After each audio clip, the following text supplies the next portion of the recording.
It's time for Coffee with the Chicken Ladies, a podcast for people who love chickens.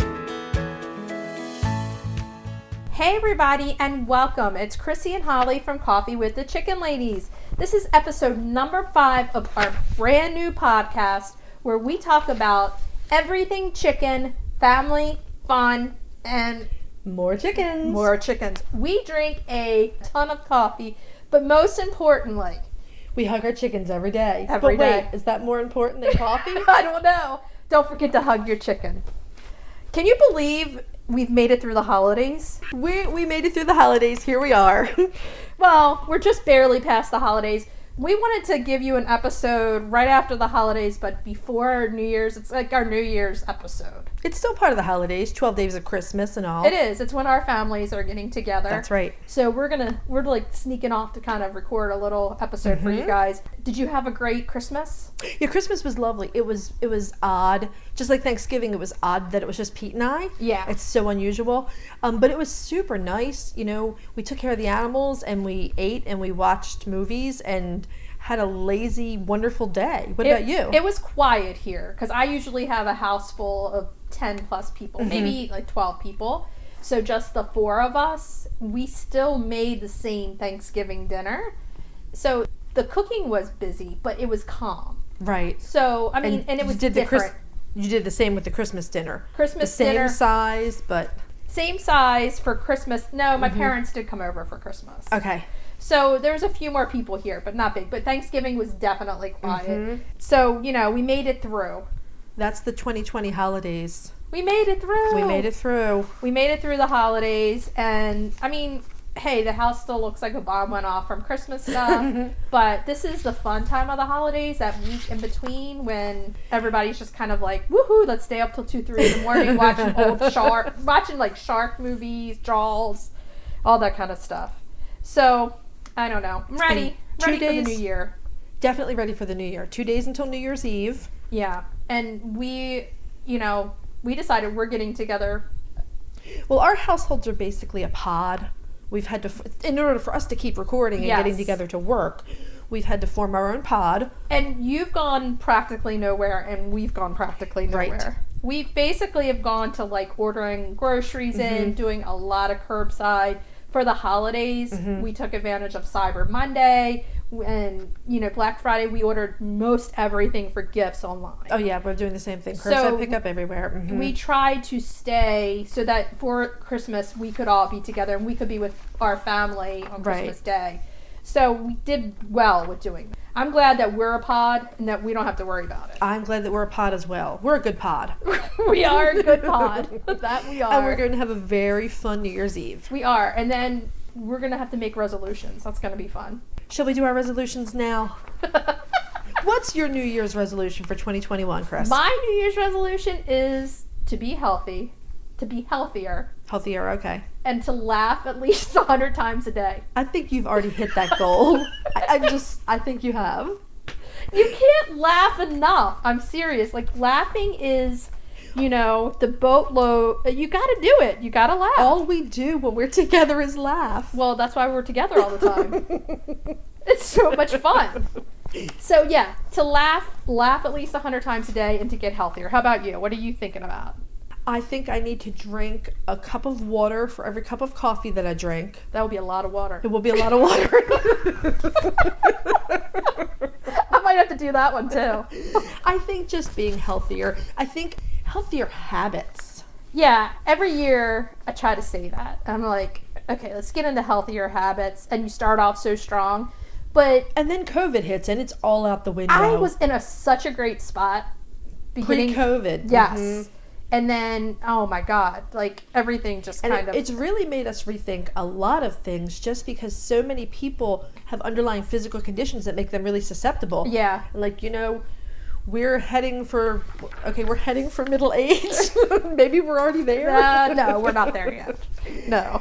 So it just made us rethink. It made us rethink a lot of our priorities too. Oh yeah. As far as our animals, our little farm, what we want to do, what our focus is. I think and in the new year, I definitely want to even focus even more on farming off of my 3 acres. Yes. Like how much can I take from it and just bring to my family of Right. my own. How can you maximize yield off of your 3-acre farm? Exactly. Whether it's growing more pretty flowers that I love and putting them on the corner on the weekend so that our neighbors can enjoy them, or growing vegetables or more herbs, which I've done a really good job with herbs. So, and getting more exotic herbs. Right. Those types of things I definitely in the new year want to look at. I think I would definitely like to grow more of our food on the farm. Yeah. I really wanted to concentrate on that this year, and it didn't work out that way. It's And hard that's in okay. our areas. We have a ton of deer. So Yes. you have to really plan out your gardening. Well, when Pete and I bought the mini farm, we talked about how we were going to lay it out. And so if you go right out our back door, Right. that was going to be our garden/dog yard. And we surrounded that with the sheep yard, because I have gone 20 years with deer eating my flowers and vegetables. Oh, yeah. So we did that, and we thought it'll be perfect. Right. And then we got 2 new dogs, and they get in my raised beds. Oh, I've seen them. They get in my raised beds. I planted, we weren't able to get all of the raised beds put together. And so I did cherry tomatoes in big pots up on the deck. Tulip got in the pots and ate all of my cherry tomatoes off the plants. Well, there's worse things she could eat. I mean, I would look out the window, I would look at the sliding glass doors, and she would literally be in the pot pulling my cherry tomatoes off. It's almost like Alyssa the one day who messaged me. She had this perfect tomato, and she was like, as soon as I get home from work, she texted me a picture. Oh my God, I'm making tomato sandwiches. And then Joey messages me and says, bad news, a squirrel just ate the tomato. Oh no. Oh, no.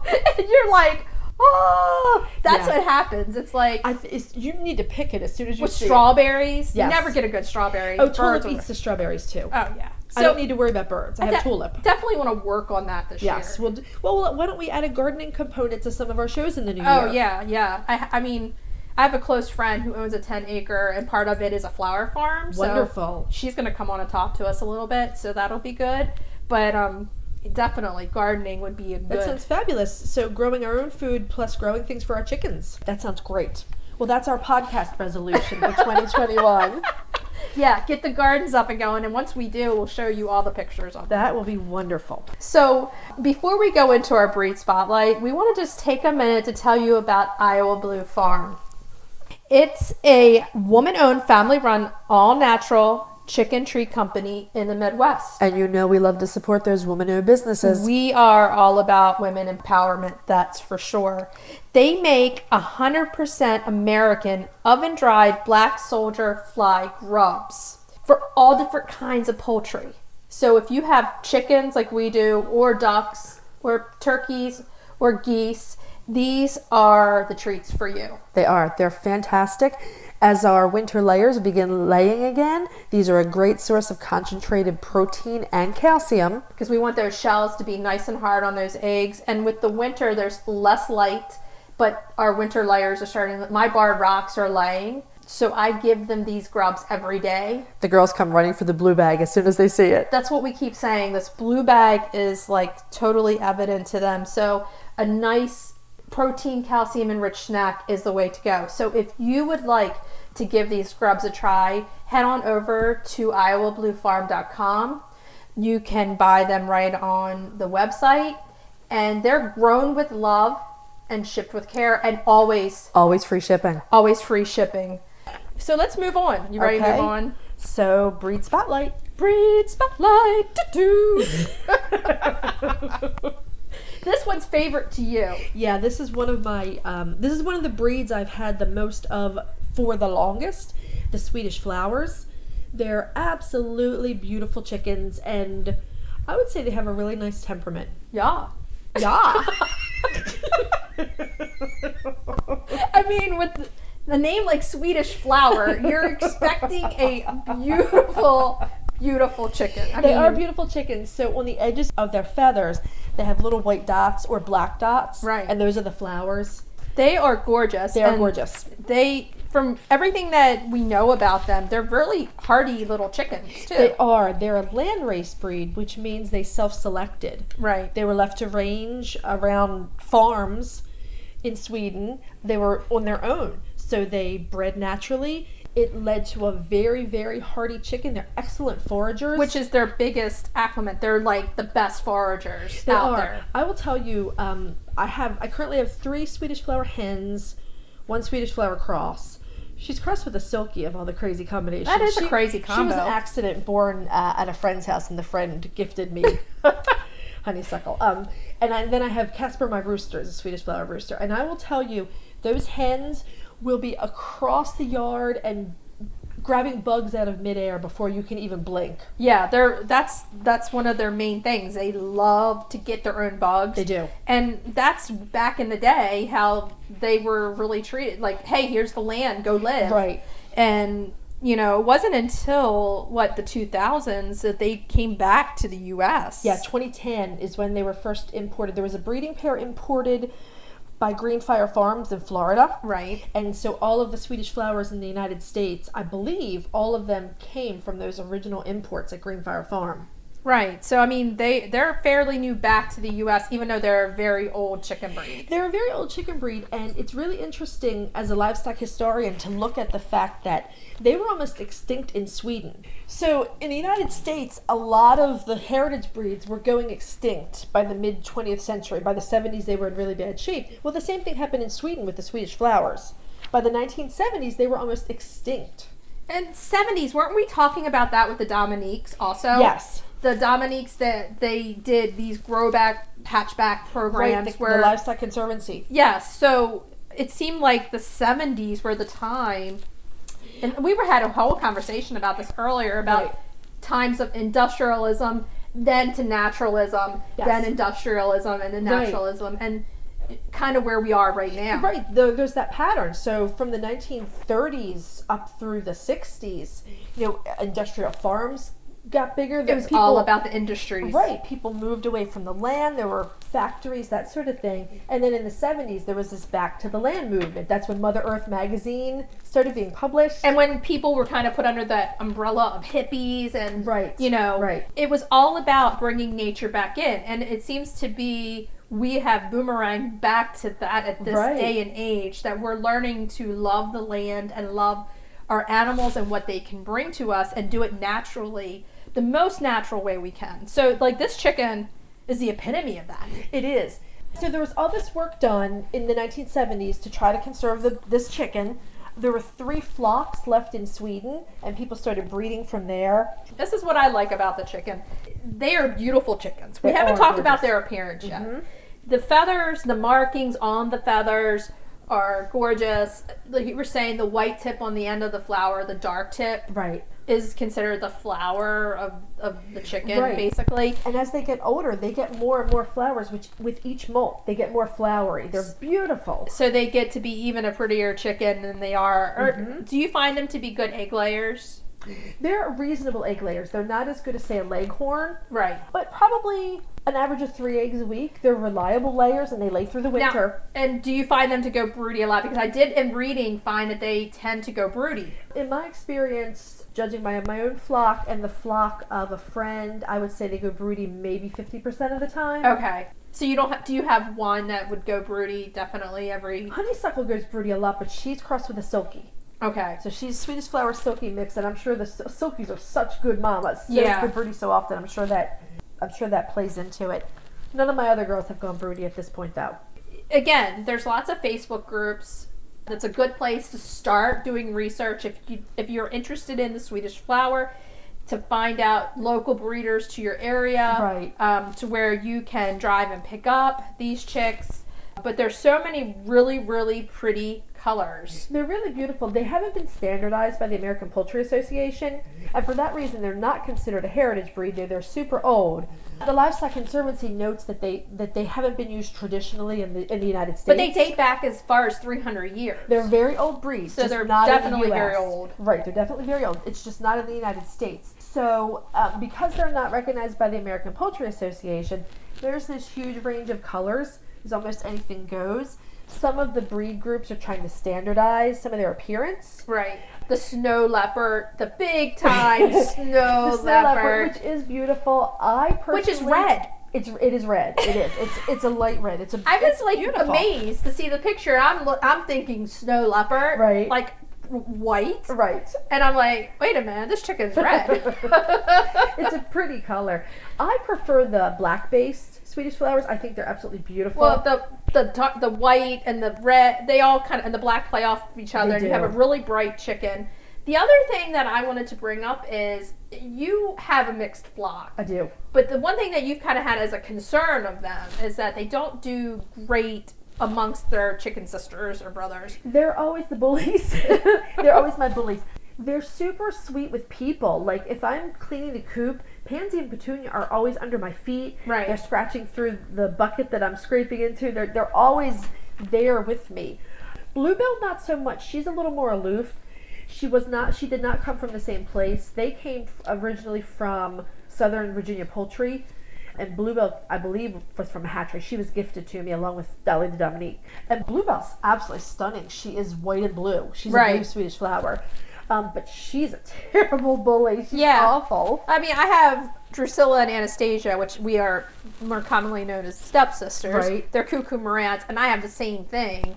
They're great with people, but they're the bullies of, the flock. Right. So I can definitely kind of relate to what it's like to have. And I've had to take Bluebell out for chicken time out. I think she's the worst bully because the top girls in that flock are Pansy and Petunia, no question. Yeah. And I think Bluebell jockeys for position, and the way she does it is by bullying the people, the hens lower on the totem pole. Right.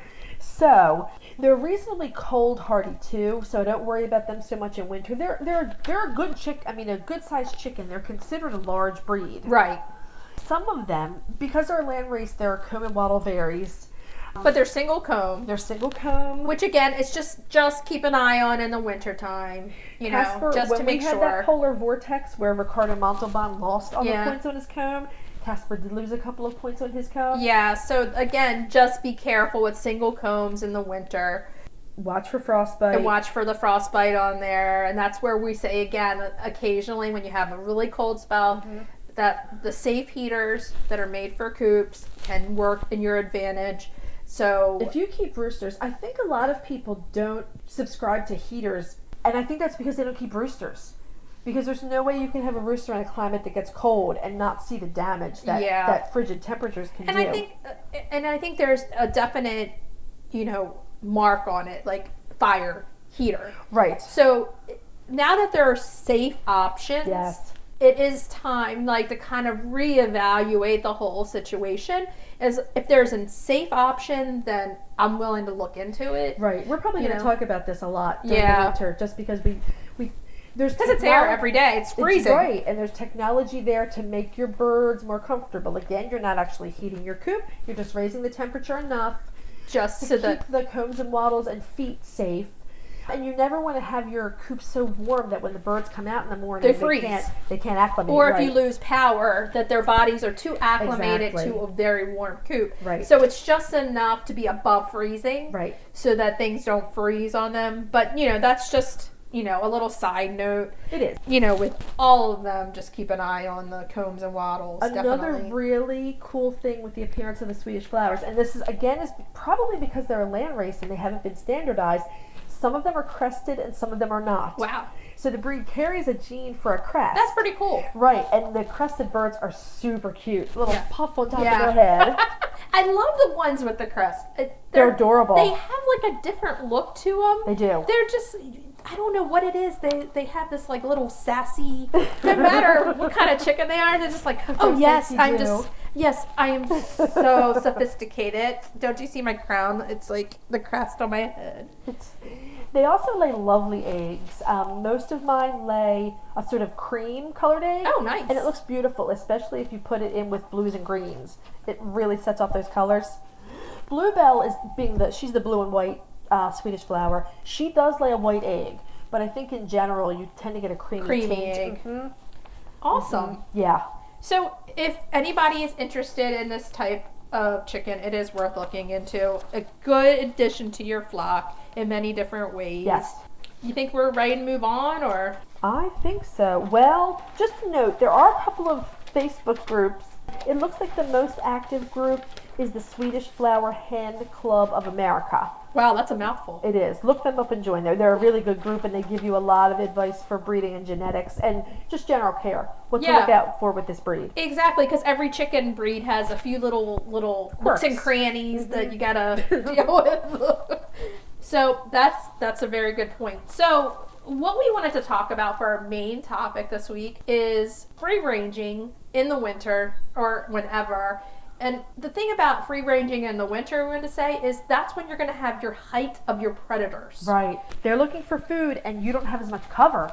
The undergrowth, for the most part, is going to be gone. Tree cover. Right. So, like hawks in particular will generally pick up a squirrel or a bunny.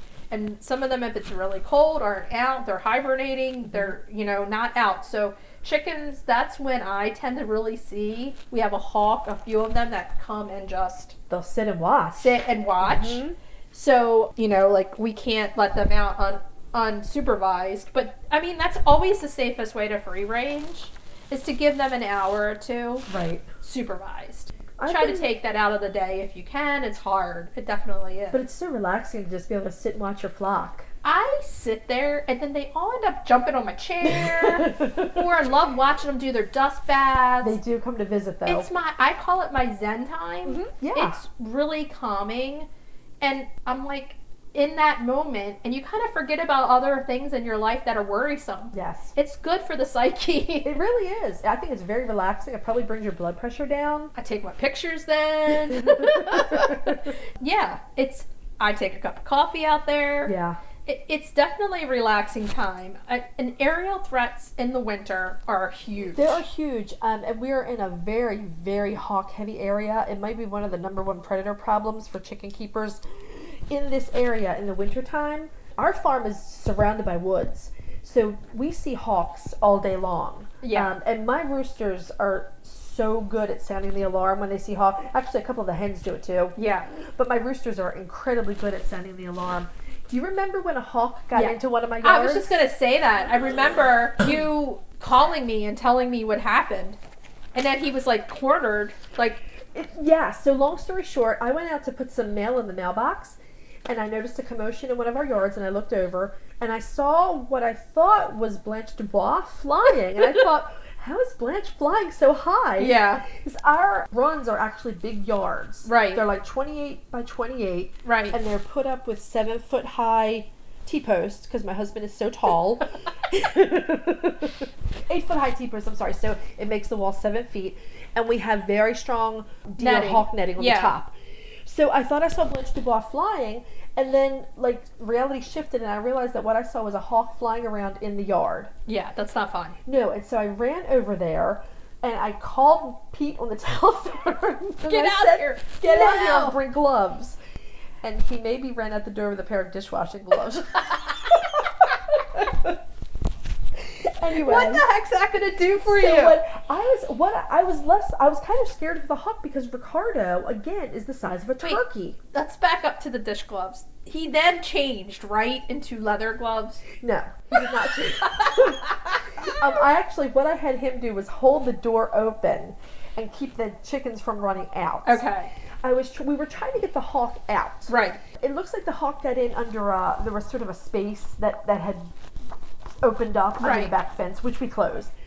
But I was trying to get the hawk out. Ricardo is trying to chase the hawk, and Ruthie. And Ricardo is probably 10 times as bigger than the hawk. Oh yeah, Ricardo is He's massive. huge. He's like 20 plus pounds. He literally is the biggest chicken that I've ever seen in my life. He's huge. He's a black Jersey giant. So we're trying to get Ricardo back, and Ruthie, who's the tiniest of the black Jersey giant hens, is trying to help chase this hawk. This hawk probably needed...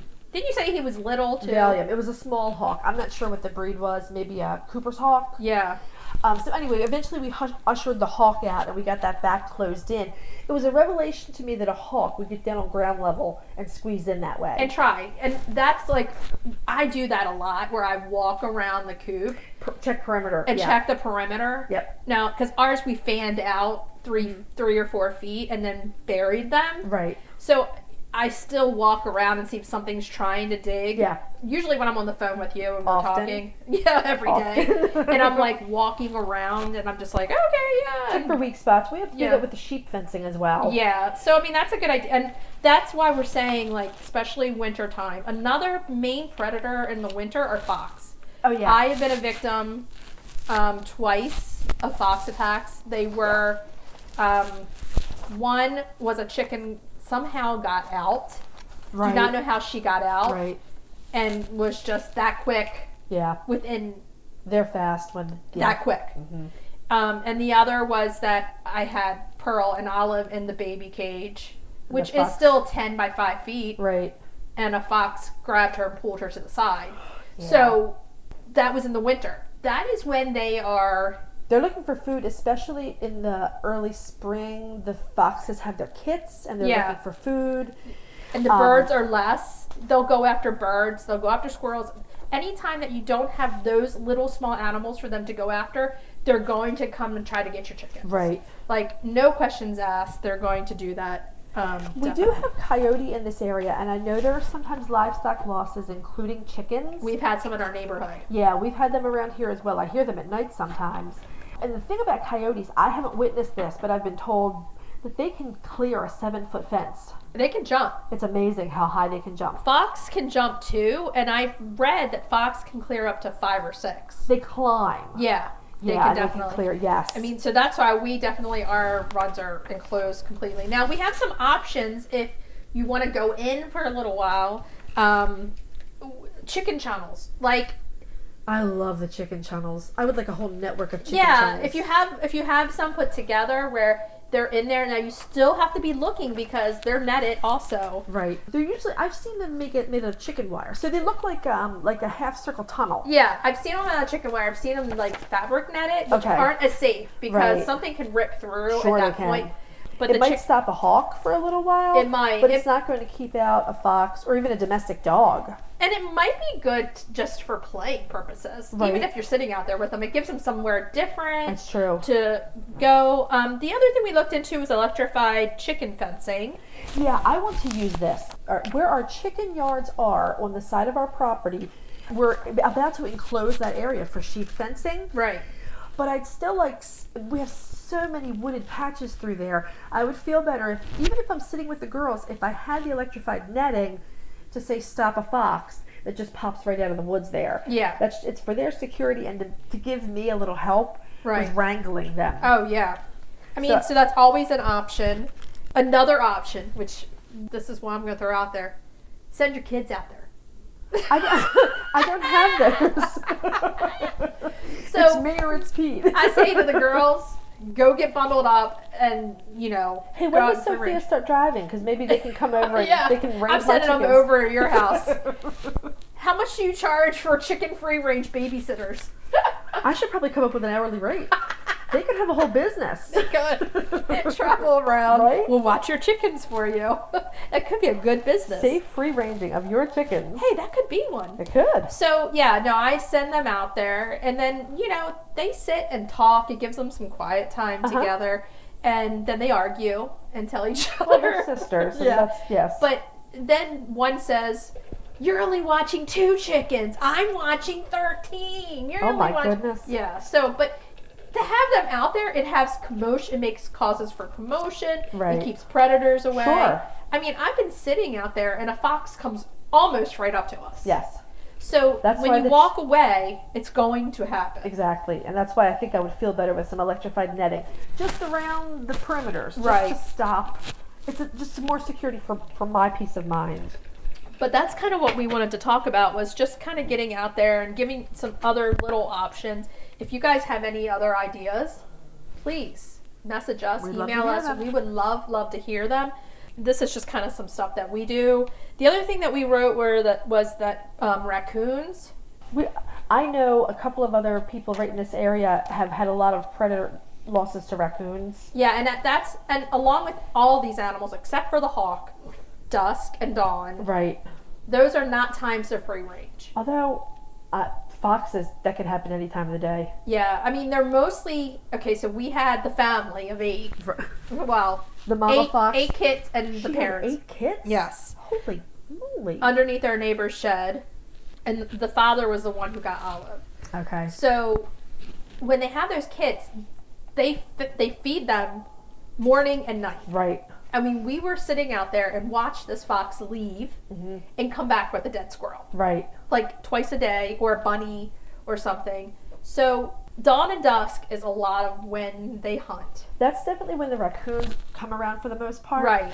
So we always have to make sure we're out closing up our coops. Yeah. I mean, our main objective is to make sure the raccoons can't get into the yards. Right. But they can squeeze through amazingly small spaces. Have you ever seen some of these stories out there on the internet of like a skunk that looks huge and it squeezed through like a 2x2, 2-inch by 2-inch It's fencing. amazing. I mean, they're so fluffy. Skunks are really fluffy. They You're have a lot like, of hair. how the heck did this thing get in there? It astonishes me what raccoons can fit through. It's like if they can get their head through, they can get the rest of the body through. The other thing is that, like, at night we don't leave any feed out in the run Right. whatsoever. We don't want to give anybody any reason to try to get in there. Right. It attracts raccoons. And Sometimes it attracts rats. Our coops are in our big runs, so Right. we have that extra added protection. But Right. The other thing is, for free ranging, making a larger run area can help you in those times that you can't go out there. That's why we made our yards so big. Yeah, so the run area, if they have different corners they can go in, they can Right. dust bathe in there,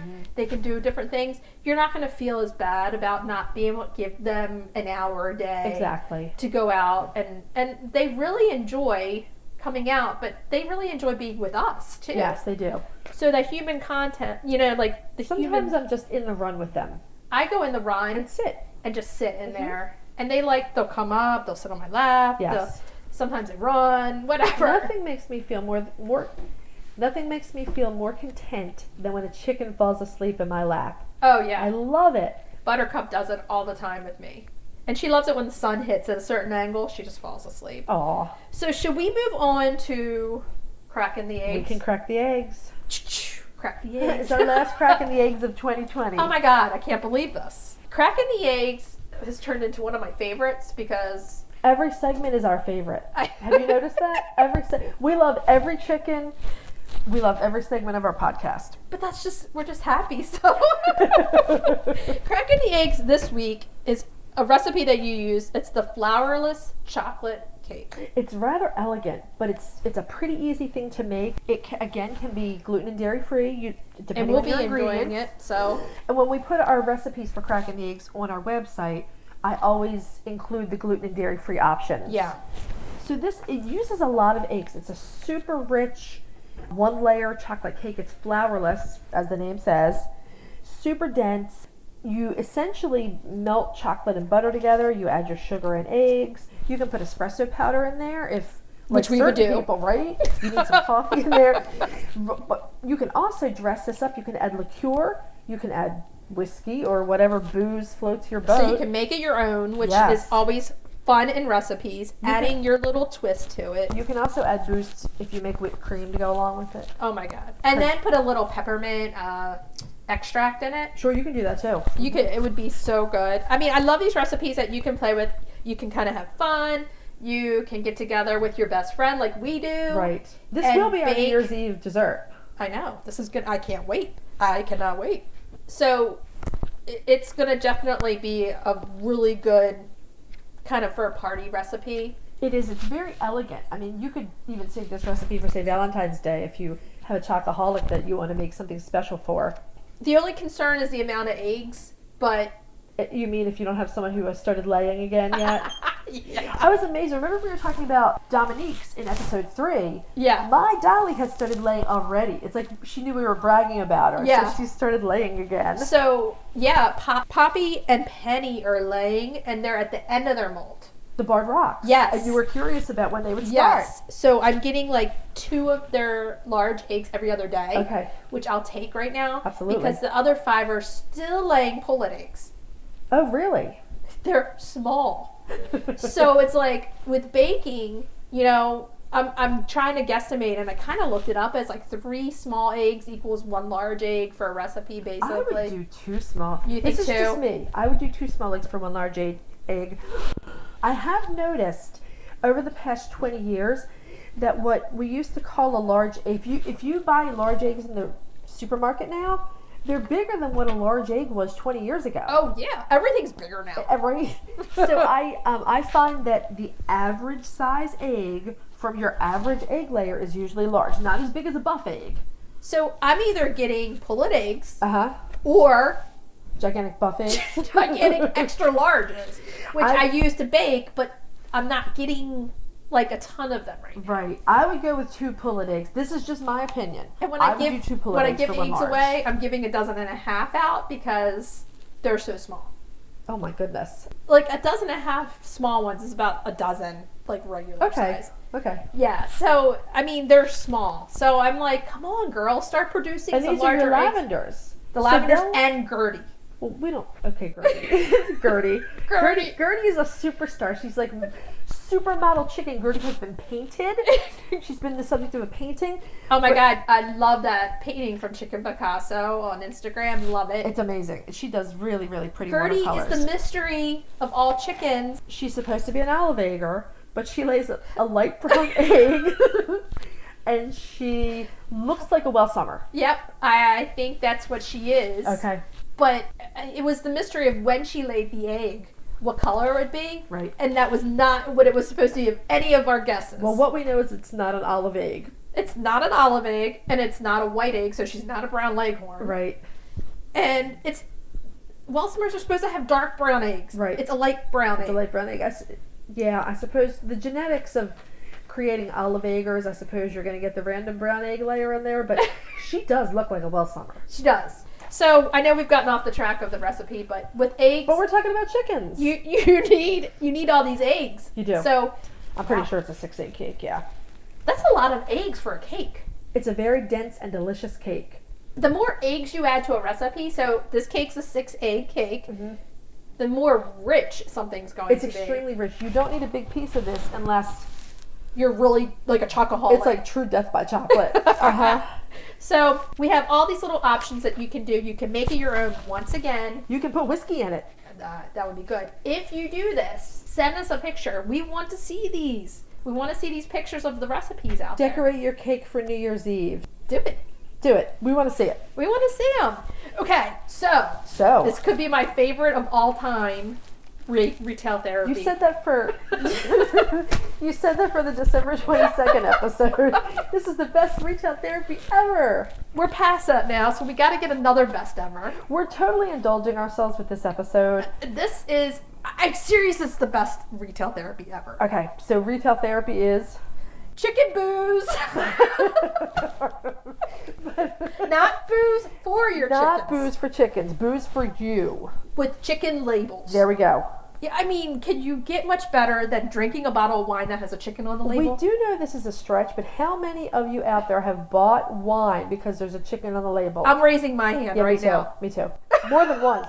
I mean, okay, so you go into the liquor store, and what draws you in first is the label. Generally. I mean, you're looking at labels and bottles, and your eye is catching something first. Yes. It's not your taste.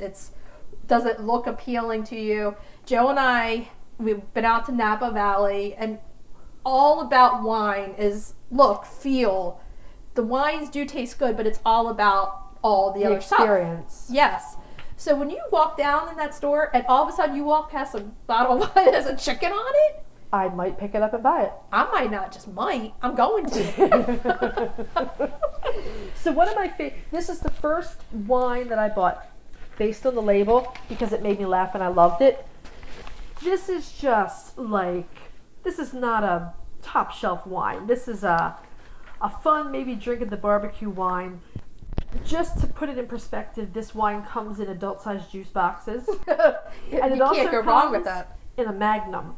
Wow. And it is the world's biggest chicken, Rex Goliath. I've had that wine. Oh, you haven't had it? No, I have. Oh, okay, you've had it, yeah. Okay. You know why I've had it? Because I walked into a restaurant and I saw the bottle and I was Right? like, I want a glass of that. I mean, the reality, though, is that I don't know if Rex Goliath is bigger than Ricardo Montalban. So I think we need to make our own labels with Ricardo Montalban on there. I mean, I'm Italian. I mean, when we went to Napa, I said to Joe, that's it. Let's just get everybody that we love and just buy a big vineyard, in Napa. I'm bringing the sheep. Yeah. We need it. And then come up with our own wine and all live off this big compound on a vineyard. That would be like... I love this absolute fantasy. It's wonderful. awesome. It is awesome. Yeah, I mean, I was like, I'm not leaving. I'm not going home. I mean, but so I did have that wine. The Rex Goliath. You've had the Rex Goliath. Yes. So there's... Can I say again that it's like a juice box for adults? I just want to point that out. I mean, it literally is like 1 or 2 glasses in the little box. Yeah. Screw top. It's perfect for picnics. The beach. The beach, yes. Oh my God. I mean, you need something that you can take to the beach. Our local club that we belong to, you can't take bottles, so a juice box would be awesome. Rex Goliath, here it comes. You can put a straw in that baby and you're set. Boom. Go swimming for hours. There you go, kids. I'll see you later. But so we wanted to talk about all the different kinds of alcohols that were out there that you might be interested in. We looked up some ones that have chicken in the label. There's chicken dinner rosé. Chicken dinner rosé. And there's a chicken on the label. I haven't heard of this one. Oh yeah. I mean, and there's also a chicken dinner red, and it comes from the Snake River Valley, Hudson Vineyards. There's a winery that carries it in Cannon County, Idaho. Nice. So I did look up, and they did have a website, so you can order it in. Oh, wonderful. You can have it delivered. Chicken wine right at your door. You can't ask for more than that. Coffee. Okay, because most of us who love coffee, I'm not going to make this broad statement, but a lot of us like wine. She's not going to make this broad statement, but she's making it. Coffee morning, wine at night. Okay. This is why I need to drink a lot of water. In between, you're at it. 1 cup for coffee. That's right. Do we need to add 1 cup of water for a cup of wine at night? Yes. Yes, we do. I don't actually drink wine that much, but I do like it every now and again. So we were talking about, back in our other episodes, about our Amazon buys. Right. And my birthday was the end of November, and my husband did buy me the glass Life is Better with Chickens. The one we talked about in the retail therapy. I love it. It's it's cute. It fits a lot of wine. You can't go wrong with it. Big criteria right there. So if my husband likes beer, we found a beer, chicken or the egg lager. I love it. Out of Avery's Brewery in Colorado. Nice. We found that one out there. Now this one, I don't know if we're allowed to say this on a podcast or not. All right.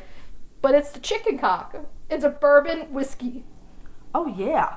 We're going to put some chicken cock in our flourless chocolate cake. And also, we could use that in the bread pudding. We could. Oh, you could even make chicken cock eggnog. Moving on. The other one that you liked. Do you want to mention the other one? This one is the first. The one that we really wanted to talk about. Right. Besides Rex Goliath, the other wine that I just grabbed off the shelf because of the label and the fact that it's under $10 is Viellie Ferme. Excuse my French. Yes. Viellie Ferme, which means the old farm in French. The old farm. It comes in a red, a white, and a rosé, and the rosé is actually quite nice. Yeah, it's good. It's good. See, we even just talk about wine, and you get happy. Yes. Have you ever seen? They do. This photographer did these pictures on Instagram. I don't know if it was Instagram or Facebook, some kind of social media, and he took a picture. Like, okay, I'm gonna take a picture of you sitting here right now. Okay. I'm gonna give you 1 glass of wine. Okay. Then I'm gonna take another picture. And it was remarkable. Really? Yes. Like the change, like people went from to hi, like they were just happier with the wine. And then you put a chicken on the label. It's maximum happiness. You gotta look at the label while you're drinking the wine and take the chicken label in. In the case of Viellie Ferme, it's under $10. Yeah, and I think the ones we found, even the chicken dinner. Chicken dinner. Or there's one called Chicken Run. It's Okay. an organic vineyard in Chile. Mm-hmm. Nice. They were 20 or less for a bottle. And you can share it with your bestie. And you have more money for chicken treats. This Chicken- works out beautifully. Chicken treats, and then you have money for your coffee in the morning. And for New Year's, we're gonna do the sparkling Shiraz because you have to have bubbles. Right. This is actually a very good wine. One of my sisters gave this to me The Chook. as a birthday gift. It is the Chook, yes. And I believe the name of the vineyards is The Chook. Chooks. Yes. Yeah, But this is Wine Trees USA. Yes. So this is the Chook Sparkling Australian Shiraz. It's fantastic with food. It's fantastic alone. You're chilling a sparkling red wine. What's not to love? The bubbles. That's what's to love. I mean, Right? it's awesome. It has a fantastic taste, and the artwork on the label is fantastic too. I feel bad, like we're kind of sounding like luscious. But, I mean, wine is one of those things as you become an adult you get to enjoy. All right, how many crazy chicken ladies have not sat outside with their chickens and a glass of wine? Oh, I've sat out there so many times and taken so many pictures of the wine with the chicken I've behind never, ever seen you take a picture of you with the chickens and a drink in your hand. Speaking of Italian things, I'm backtracking where you were talking about, I don't know, you're Italian. I don't know what you were saying. I don't even remember.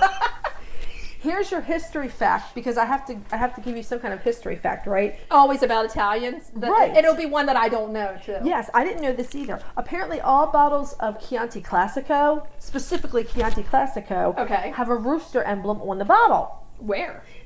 It's towards the top.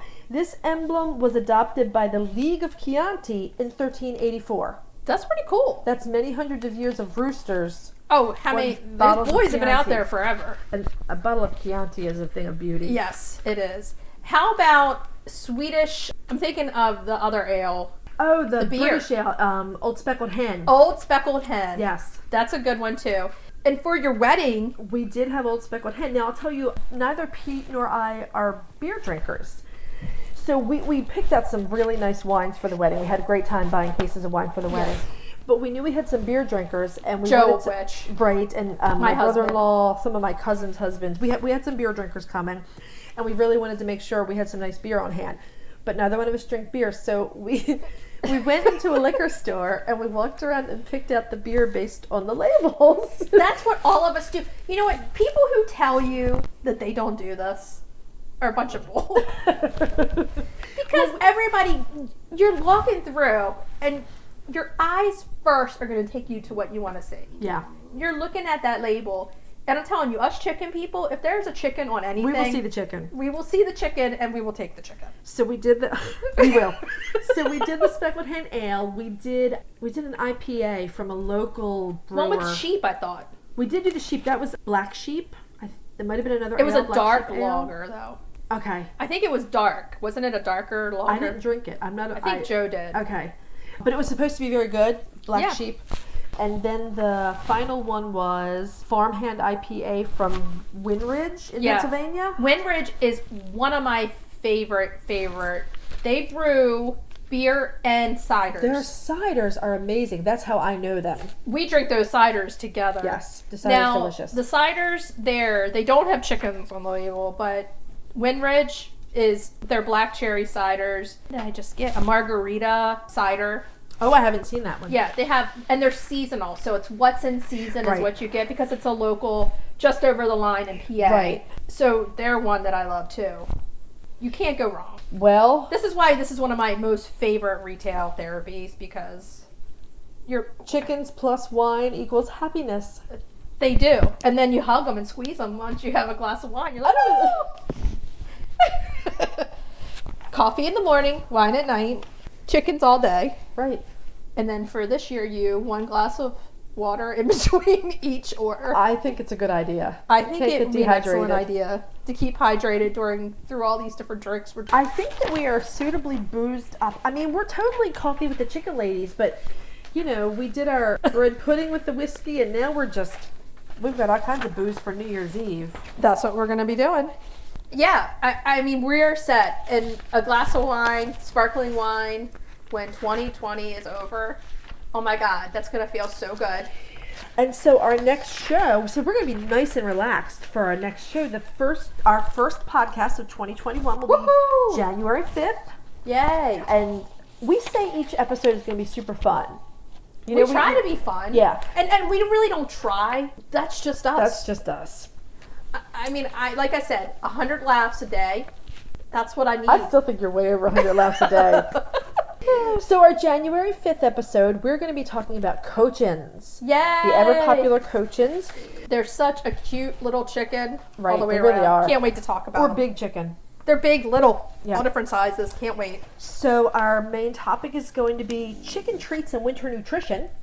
Which is going to kind of tie in with our resolutions that we've made. Right? Gardening. We're going to be staying healthy for ourselves, and we're Yes. going to be helping our chickens stay healthy. Yes. Cracking the eggs is a wonderful baked egg recipe with mushrooms and greens. It sounds delicious. And our retail therapy is, the Henfluencer. Yay! We love her. Yeah, her stuff is gorgeous. So, Happy let's wrap New it up. Year! Happy New Year, Don't everyone. forget to toast at midnight. Be Yay! safe and healthy. Happy New Drink Year. lots of water. And we'll see you in 2021. Have a great New Year. Thanks for listening. Bye. Bye-bye. If you'd like to see more from us, follow us on Instagram at Coffee with the Chicken Ladies. To send us comments, feedback, suggestion, or questions, email us directly, Chrisie&Holly at coffeewiththechickenladies.com. Thanks for listening.